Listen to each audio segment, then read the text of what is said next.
Normally, kaya maraming tao ngayon, especially dito sa Philippines, na sumasali sa networking dahil sa sobrang hirap maghanap ng work.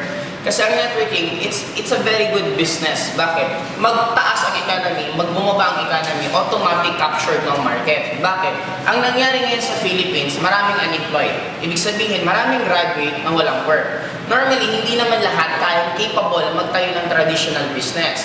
Kaya din maraming tao na involved right now sa networking. Bakit? Una, napakaliit lang ng kapital. Maliban sa maliit ng kapital, kahit wala kang experience, kahit may experience ka, marunong ka o hindi, okay lang. Bakit? Ito yung isang negosyo ng pinakakapital mo lang dito, una pangarap mo.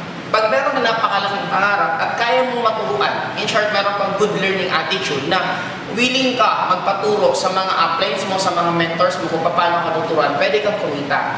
Ang good thing kasi dito, kung i-compare ko lang sa employment, for you to get your dreams, normally it will take you more than 40 years. Bakit? Pag empleyado ka, nakakuha lang sila normally ng milyon after nilang mag-retire. Ngayon, at age of 20 to 25 years old, automatic, dapat meron ng stable job. Yun ang normally ginagawa. Dapat ganitong edad, meron ka ng stable na trabaho. After dito, malalaman mo lang or makakuha ka ng milyon after 40 years. Bakit? Dito ka magkakaroon ng retirement benefit. Kaya lang, ilang taon ka na, 60 to 65 years old, doon ka lang makakuha ng how much? Mga 2 million, 3 million. Ang dilemma naman sa ganito, paano mo pa mai-enjoy yung pera mo kung normally at that age, saka ka lang makakuha ng milyon? The good thing about networking, ito 40 years plan sa empleyado. Sa networking, may tinatawag kaming 4-year plan. Anong ibig sabihin ng 4-year plan?